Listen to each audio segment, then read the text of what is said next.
livro maravilhoso que recomendo que leiam, né? Chico Xavier. Então, eu me baseei numa palestra que eu ouvi do Haroldo Dutra, que é um grande especialista, né? Estou muito longe dele, mas eu vou chegar lá um dia. E do Geraldo Lemos. Geraldo Lemos também faz palestras espíritas e conviveu intimamente com Chico Xavier. Então, ele tem informações assim, sobre o Chico que eu achei que merecia destacar e trazer para vocês. Tá? Então, que Jesus nos envolva hoje. Esta obra foi ditada por Humberto de Campos. Há outros livros dele aí que ele assina como o Irmão X, porque ele teve um problema com a família, né, que reclamava os direitos autorais, né, e ele então mudou para o Irmão X, mas é Humberto de Campos. Foi escrito em 1938, pouco antes da Segunda Guerra Mundial. O Brasil ainda não tinha essa posição econômica e política que nós conhecemos hoje, né? Ainda estava muito longe, né, disso tudo aí. Naquela época, o mundo estava ocupado por nações ainda muito violentas, dominadas pelas ideologias do comunismo, do nazismo, do fascismo, sabe? E essas ideologias precipitaram o mundo a despenhadeiro de morte, de violência. Segunda Guerra, né? Graças a Deus nós não vivemos isso, mas muitos viveram, né? A gente ouve falar, parentes que contavam, mas a gente não viveu. Nós estamos vivendo, assim, hoje, guerras à distância, e já achamos tão horrível. Imagino que seja uma guerra mundial, nem quero imaginar. Bom, então o mundo conheceu naquela época as trevas mais densas, e um mundo envolvido, né? O mundo inteiro numa guerra. E levaram, então, muitas pessoas a acreditar que o mundo estava chegando no fim. Não acreditavam mais no progresso humano, porque o pessimismo era muito grande, né? E nesse momento, então, em que as almas estavam, assim, nesse pessimismo todo, e ninguém conseguia ver o progresso humano ressurgir de nada, porque tudo era caos, que a espiritualidade, pelas mãos do Chico Xavier, traz essa revelação ímpar. Qual a missão do Brasil diante das nações, né? Qual seria? Hoje, quando a gente fala nesse livro, e fala em Brasil, coração do mundo, pátria do Evangelho, a gente pensa que o Brasil vai alimentar o mundo inteiro, né? O Brasil está destinado a ficar poderoso e rico como os Estados Unidos, como outros tantos países aí. Então, é bom que a gente leia para a gente ver que há um engano da nossa parte, muito grande, né? Então, toda nação, todo povo tem uma missão específica no mundo. O planeta não é uma máquina. O planeta é composto de células, todas harmoniosas, todas ligadas à fraternidade. Não é uma coisa jogada assim, aleatória, né? Tem a sua função, tudo tem o seu equilíbrio. Lei de Deus, o equilíbrio é uma lei, né? Então, nessa obra, Humberto de Campos revela qual a função do Brasil. O que Jesus espera de nós brasileiros? Será, né? Qual a expectativa que o mundo espiritual tem com relação à pátria do Evangelho? Por que será que é chamado assim, né? Tudo isso nós vamos descobrir ao longo aqui da discussão aqui. Então, quando a gente fala em Brasil, coração do mundo, pátria do Evangelho, qual é o nosso primeiro impulso?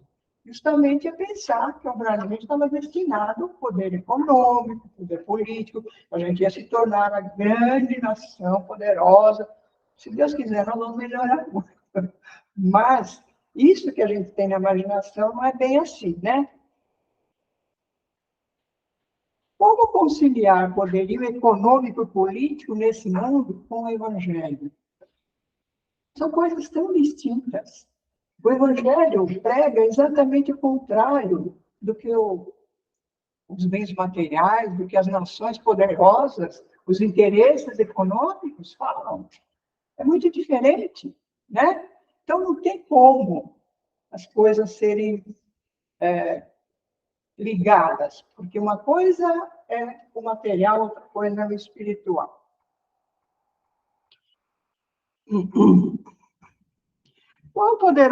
Qual nação poderosa do planeta se ergueu sem a espoliação e a violência? Algum império chegou a ser império assim, na boa? Não, todos foram com lutas, com mortes, com violência, roubando a terra do outro, saqueando, né? Matando. Sempre assim, até hoje. Só deixaremos de ser assim no dia que nós estivermos muito mais evoluídos. Aí não haverá mais isso. Nem guerra, né? Então, aqui nós somos todos espíritos em prova, e muitos de nós já encarnou na França, na Inglaterra, no Congo. Muitos de nós já encarnou lá, né? Então, quando o erro de um país, eu não, embora não tenha encarnado lá, ele me pertence, porque ele faz parte da humanidade, né? O erro de um ser humano reflete em mim. Nós estamos vendo a guerra lá e a gente fica condoído de ver a situação daquelas pessoas. A gente nem consegue realmente se imaginar muito naquele lugar, né? Vivendo aquela situação. Então, você vê, um soluço lá em alguém reflete na minha alma. Tudo está interligado. As leis de Deus, tudo faz parte do todo. Não dá para um estar sofrendo, infeliz, e o outro ser feliz. É contra Deus. Mas também nós não podemos ficar infelizes porque a gente tem que viver e tem que andar com a vida, né? Também a gente não pode se entregar, porque senão todo mundo fica aí chorando e ninguém faz nada, não é assim?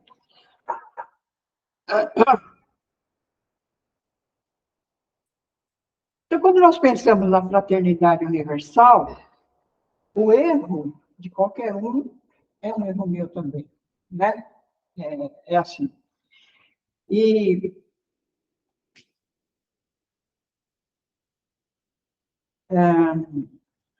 no prefácio do livro, Emmanuel diz: nossa tarefa visa esclarecer o ambiente geral do país, a gravação das suas tradições da fraternidade com o cimento das verdades puras.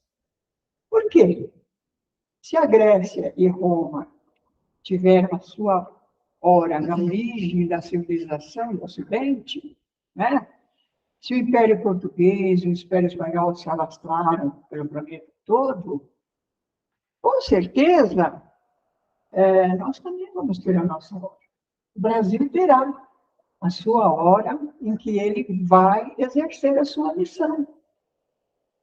Está destinada por Jesus, né? Nós é que temos que estarmos aqui atentos e trabalhar para isso.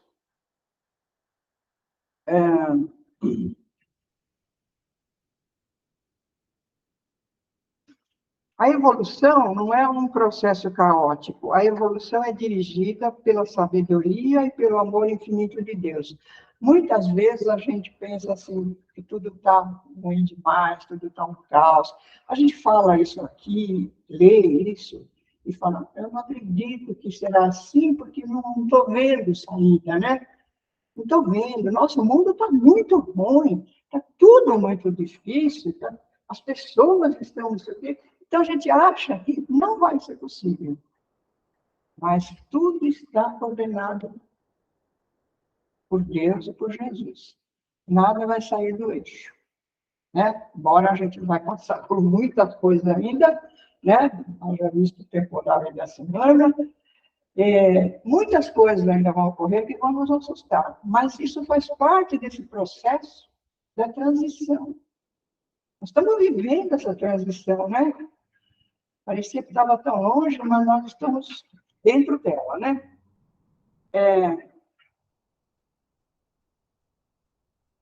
Então, em determinado momento, chega a hora do Brasil exercer a sua missão. E que missão que é essa, então?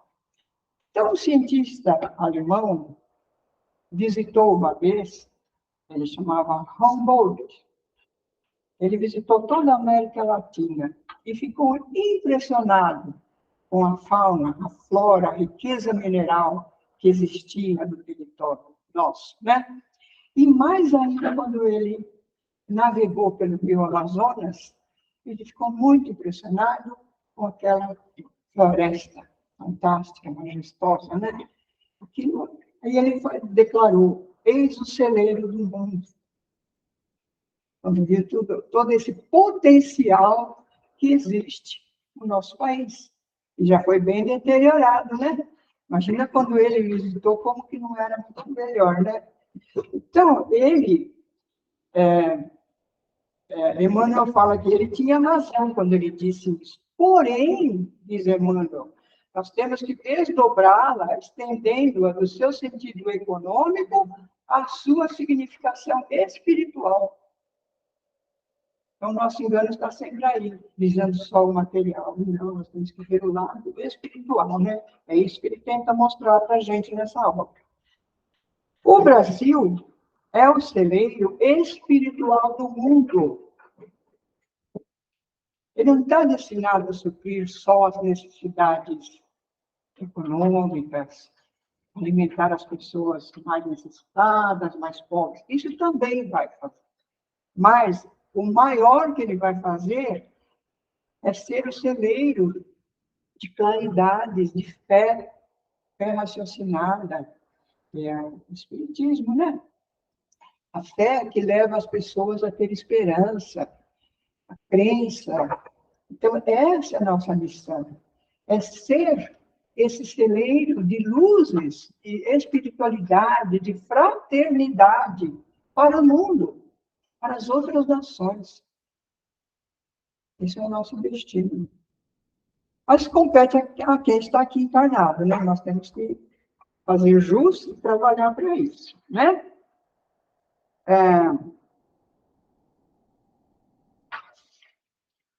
Então, para examinar esta obra, a gente começa com o prefácio do Humberto de Campos.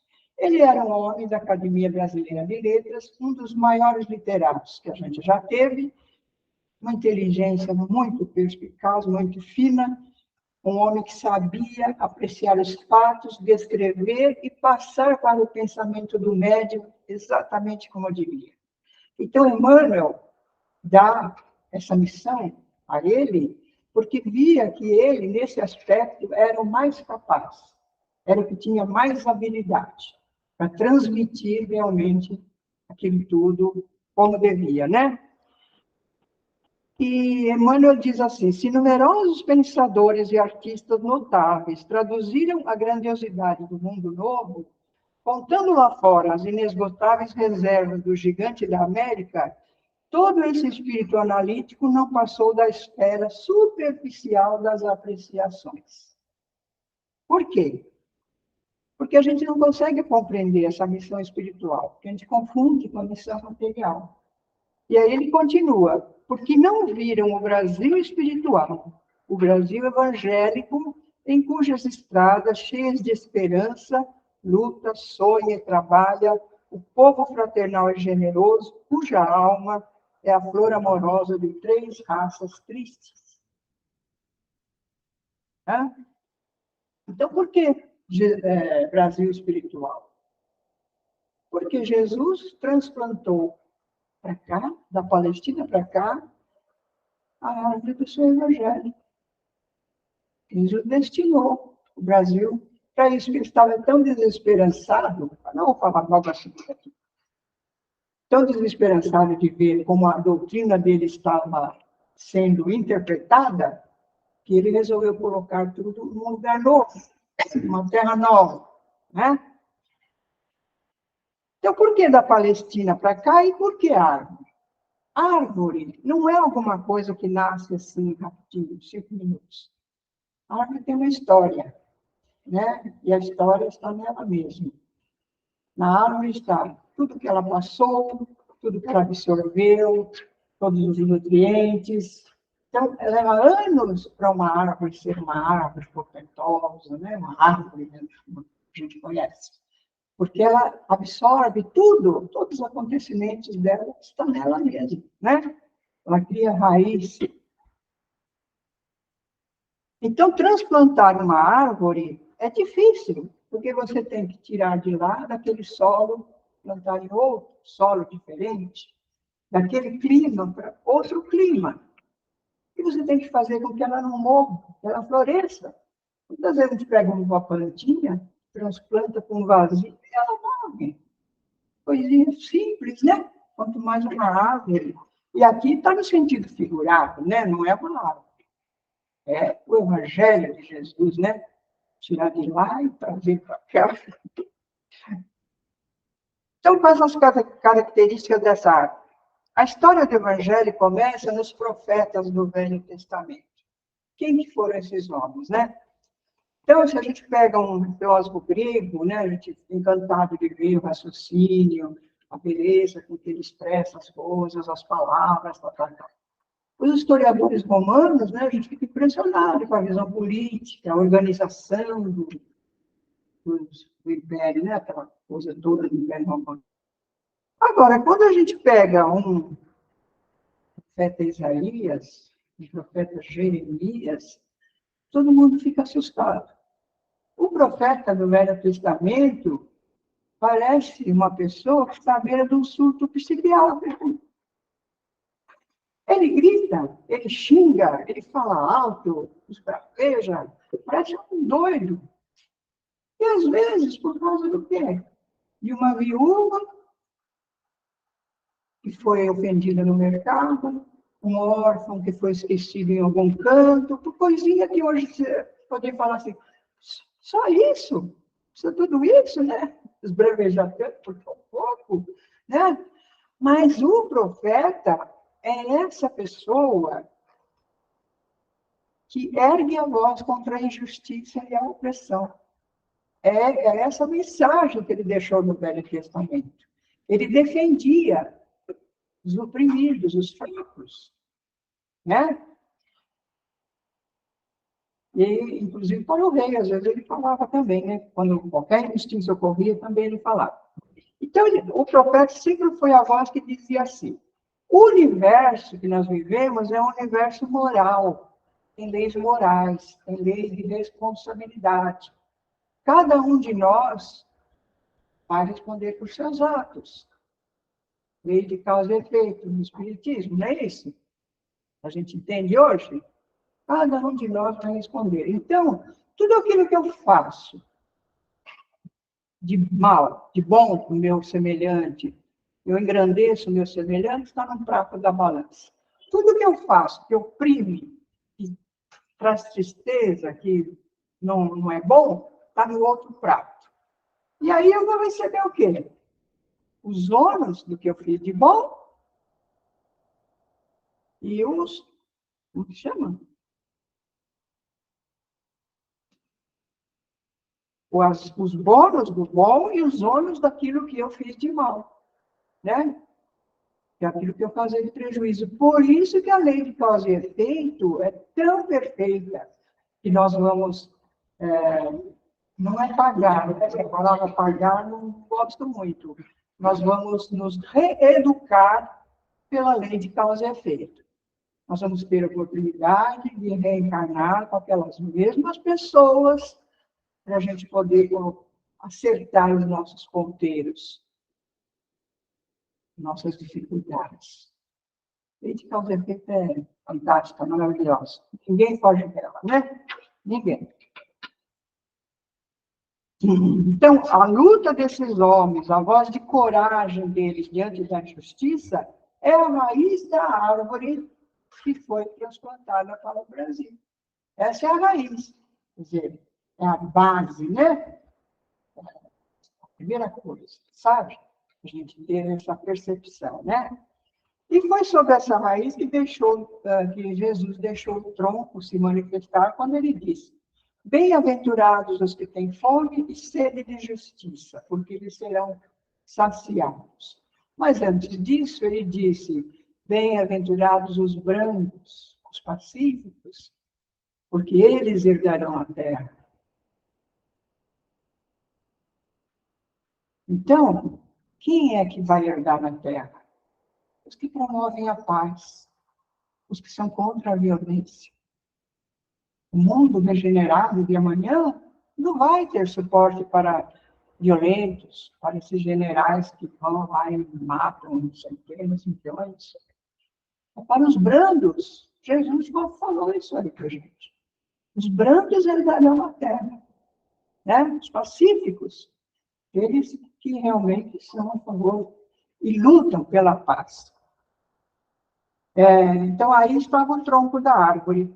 E em 1857, a copa da árvore veio com a terceira revelação, né?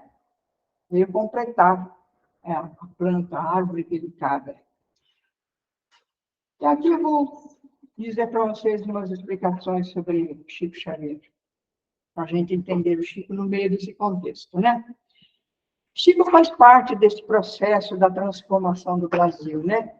Segundo informações de quem conviveu com ele, de quem sabe muito mais do que a gente que leu, tudo, muito pouco até, ele é a reencarnação de Kardec. Kardec teve a sua missão lá na França, no século XIX, para trazer o espiritismo cristão. Né? Ele teve apenas 15 anos, deixou 33 obras, entre elas as 5 básicas, chamadas o Pentateuco kardeciano, né? Que são o Livro dos Espíritos, em 1857, Livro dos Médiuns, em 1861, Evangelho, em 1864, Céu e Inferno, em 1865, e a Gênesis, em 1869.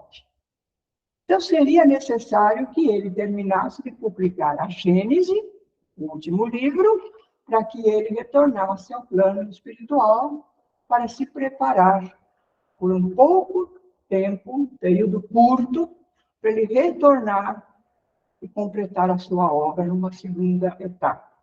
Certo? Então, ele morreu em 31 de março de 1869. Certo? O próprio Kardec, no livro Obras Póstumas, na página 299, tem um item chamado A Minha Volta. Ele relata o que disse o Espírito da Verdade em abril de 1860. Olha só.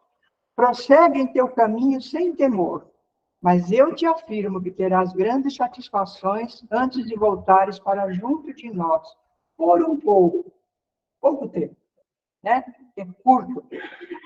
Não permanecerás longo tempo, terás que voltar à Terra para concluir tua missão, que não podes terminar nesta existência. Ausentar-te-ás por alguns anos, e quando voltares, será em condições que te permitam trabalhar desde cedo.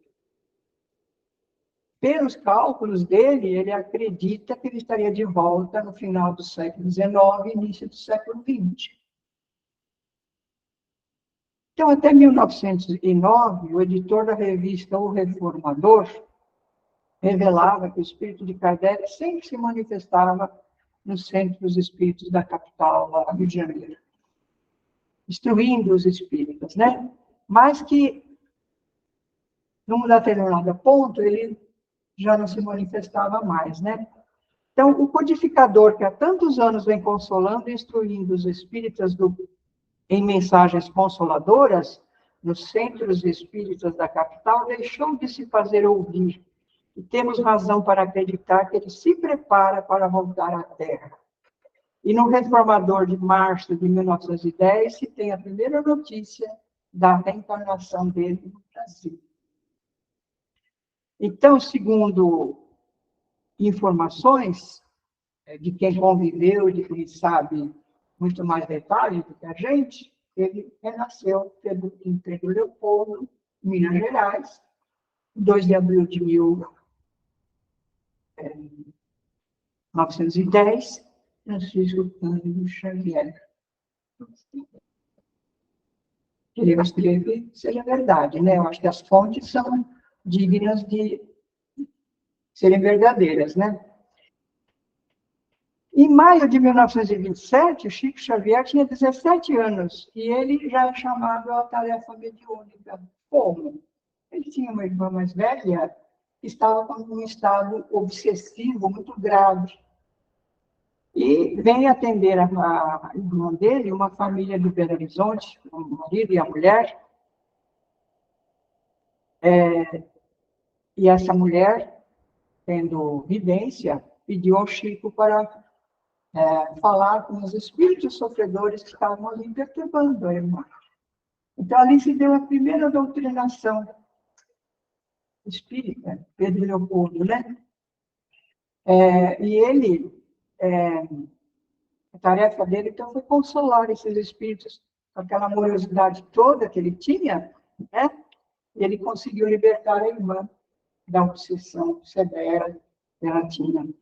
A família era muito católica, não conhecia nada de espiritismo. E ele ganhou um livro do casal, do Livro dos Espíritos, né? A partir dali, se tornou, a gente sabe, mas tudo estava na programação, né? Então, ele iniciou a sua tarefa, que durou 75 anos, 5 vezes mais que o tempo de Kardec. E dos 33 livros que Kardec escreveu, a obra dele se multiplicou em 535, de profunda sabedoria espiritual. Grande foi a tarefa do Chico, né? Grande espírito que ele é. Então, logo no início que ele começa a publicar os livros, o primeiro foi Parnaso de Além-Túmulo, em junho de 32. E logo em seguida, em 1938, ele escreve esse livro, Brasil, Coração do Mundo, Pátria do Evangelho. Tá? Se vocês puderem ler, é bom. No início do livro, Humberto de Campos relata uma visita periódica que Jesus veio fazer à Terra, no século XIV. Ainda não existia Brasil, né? Ainda não tinha nada descoberto. Então, ele veio ver como está o progresso da doutrina dele, dos ensinamentos dele no coração dos homens. Ele não veio ver como estava a religião, se era católico, se era protestante, quantos membros tinha a igreja, como estava isso no coração humano, os ensinamentos que ele deixou. É isso. Interessa a religião, que igreja, que é a igreja, né? E ele ficou bastante decepcionado. Bastante. Né? Porque estava o final das cruzadas. Imagina como estava o mundo. Vocês já sabem como é que era, né? Aí ele fala para um dos mensageiros dele que está junto dessa chama uma corte resplandecente de espíritos superiores junto com ele. Imaginem os ministros todos lá do céu. E aí ele fala para um deles que era encarregado dos problemas sociológicos da Terra. Poxa, coisa que a gente nem imagina, né? Eliu, pode-se falar Hillel também, viu? Grafia é árabe ou hebraica. Eliu, meu coração se enche de amargura vendo a incompreensão dos homens quanto às lições do meu evangelho. E Eliu, sempre conciliador, queria atenuar a situação, sabe? Botar um pouquinho de pano quente ali, né? E Jesus, olhando lá na frente, o futuro, diz para ele assim: Não vejo senão o caminho do sofrimento para corrigir as minhas ovelhas desgarradas. E aí, todos eles choraram e se entristeceram, porque o sofrimento para corrigir, né? Porque não tinha outro jeito. Choraram. E aí, Eliú fala para ele das terras novas, onde tinha espíritos humildes lá esperando uma chance. E ele fala, onde fica nestas terras novas o recanto do qual se enxerga no infinito o símbolo da redenção humana? Você acha que ele não sabe onde fica? Claro que ele sabe, né? Mas ele pergunta para o discípulo dele, onde fica, né? E surgiu no firmamento o mais imponente de todos os símbolos, a cruz. Então, o que Jesus estava ensinando? Que o símbolo da redenção humana é a cruz. Por quê? A Terra é composta dos espíritos mais egoístas e orgulhosos do sistema solar. Nós ainda somos os mais egoístas e os mais orgulhosos. Com tudo isso, né? Já passou e com tudo que ele trouxe, ainda somos. Então, a cruz é um golpe no orgulho e no egoísmo. Porque, lembra lá de Jesus na cruz? Ele perdoa quem fez tudo aquilo? Nada de orgulho. Só perdão, só amor. É isso que nós devemos seguir, né? Esse exemplo aí.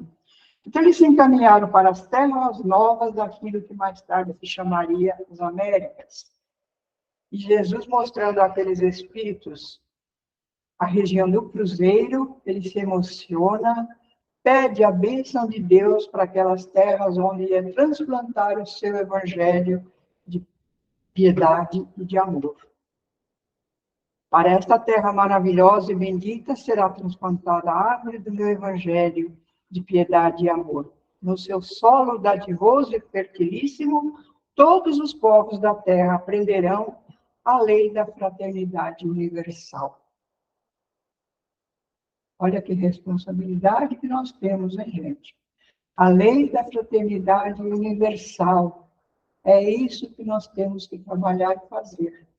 Este é o sinal da cruz. Esse é o destino que nós temos de levar para todas as nações a lei da fraternidade universal. Fazer com que todos os povos se irmanem nos ensinamentos de Jesus. Grandes tarefas aí, né? Chico Xavier, há décadas, fez o sinal da cruz sobre o mapa do Brasil. Se traçar uma linha do extremo sul, lá no Rio Grande do Sul, no Chuí, até o norte, lá no Amapá, a gente vai ter a viga mestre da cruz. E lá do Acre, Amazônia, até Fernando de Noronha, a horizontal da cruz. Nosso destino. Né? Qual é o nosso destino? Renovar o conhecimento do cristianismo para o mundo regenerado de amanhã. Lembrar a todo mundo as missões de Jesus. Isso é que nós vamos ter que fazer. Por que o Espiritismo é gigante no Brasil, não foi lá na França onde ele nasceu? É nosso destino, está traçado. É aqui que se desenvolveu o Espiritismo religioso, cristão. Lá ele nasceu, né, entre os filósofos. Mas ele se desenvolveu aqui. O Evangelho foi aqui. Podem ver as histórias todas aí. E ele disse para Eliú, tu, Eliú, te corporificarás na terra. Quer dizer, o Brasil tinha que ser descoberto. Como é que é se tornar Brasil, né? Que alguém tem que descobrir. O general Luiz Cabral foi. Bom, disse para ele que ele tinha que construir uma escola de navegação, estimular a construção de navios, de cartas náuticas, para descobrir essa terra, né? Você vai nascer no seio do povo mais pobre e mais trabalhador do Ocidente. Vamos criar um roteiro de coragem para que sejam transpostas as imensidades dos oceanos perigosos e solitários que separam o velho mundo do novo mundo. Quer dizer, era um trabalho gigantesco que ele ia ter que fazer para descobrir o Brasil, né? Ele nem sabia ainda, né? Aproveitaremos o elemento simples de bondade, o coração fraternal dos habitantes destas terras novas, e mais tarde ordenarei a reencarnação de muitos espíritos já purificados no sentimento da humildade e da mansidão entre as raças oprimidas e sofredoras das regiões africanas. Tudo já estava na predestinação, né? Para formarmos o pedestal de solidariedade do povo fraterno que aqui vai florescer, a fim de exaltar o meu evangelho nos séculos do porvir. Aqui, Eliú, sob a luz misericordiosa das estrelas da cruz, ficará localizado o coração do mundo. Por quê?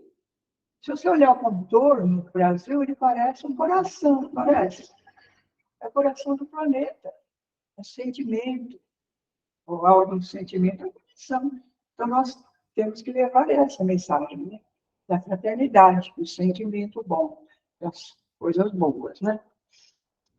As injunções políticas nela não vão ter atividades secundárias, porque, acima de todas as coisas, em seu solo santificado e exuberante estará o sinal da fraternidade universal.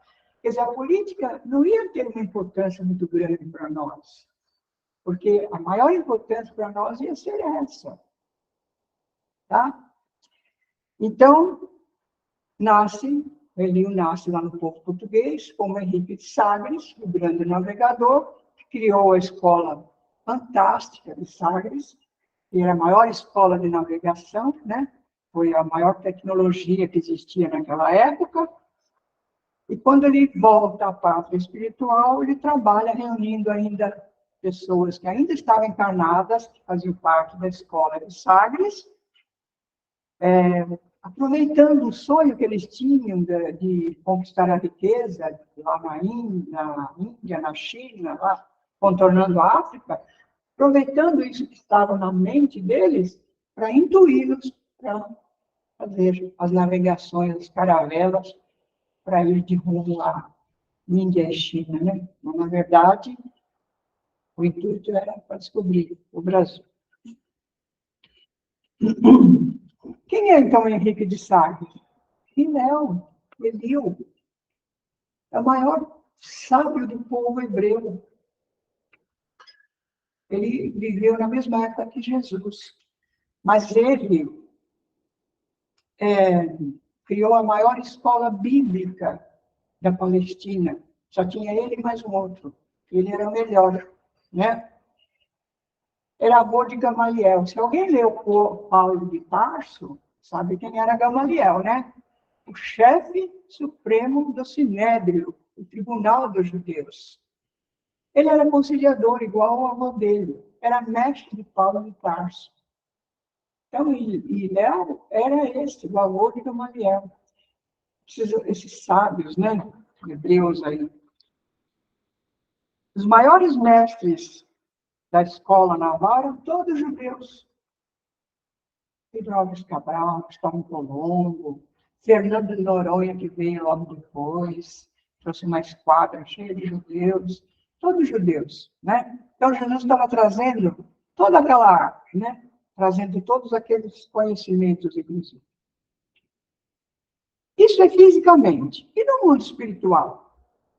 Fundaram uma colônia que tem uma forma de uma estrela de Davi, que é o símbolo do povo hebreu. Como se chama essa colônia? Nosso lar. Quantos ministros tem nosso lar? 72.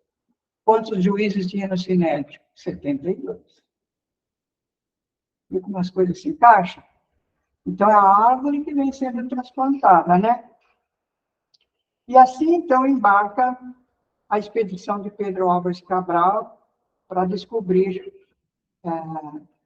este mundo novo aqui, né? Que, na verdade, a intenção dele era chegar às Índias, né? Mas recebiam eles a intuição da vida espiritual, que para além do Atlântico, eles achariam mais para o oeste um novo continente. Então, eles, sendo intuídos, chegaram ao sul da Bahia, próximo de Porto Seguro. Né? Descobriram ali.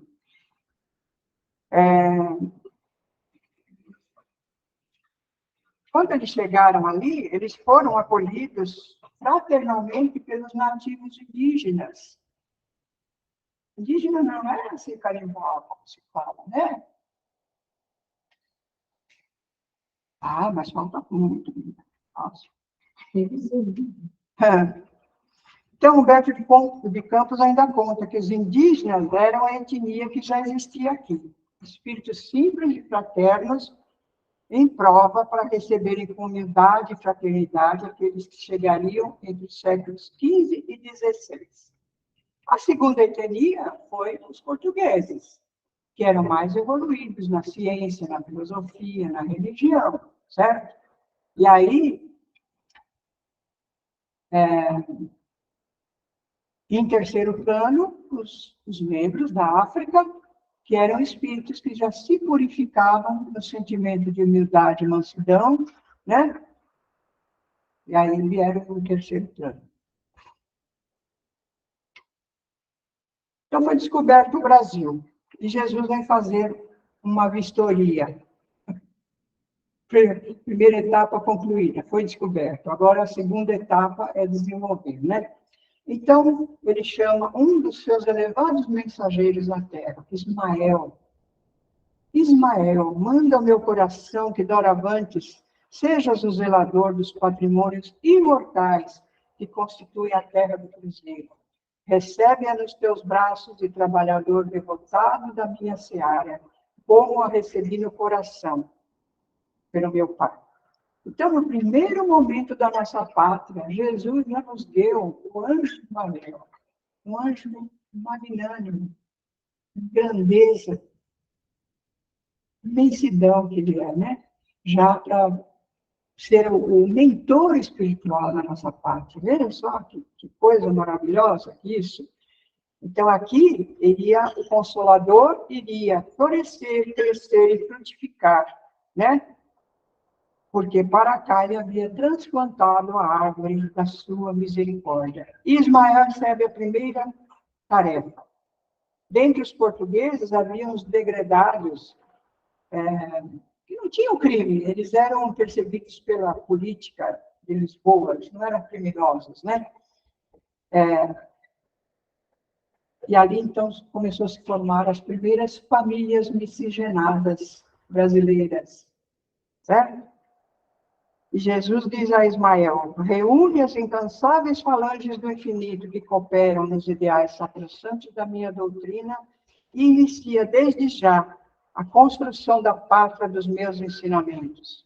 Para aí transplantei a árvore da minha misericórdia e espero que a cultives com a tua abnegação e com o teu sublimado heroísmo. Ela será a doce paisagem dilatada do Tiberíades, que os homens aniquilaram na sua voracidade de carnificina. Guarda esse símbolo da paz e inscreve na sua imaculada pureza o lema da tua coragem, do teu propósito, de bem servir a causa de Deus.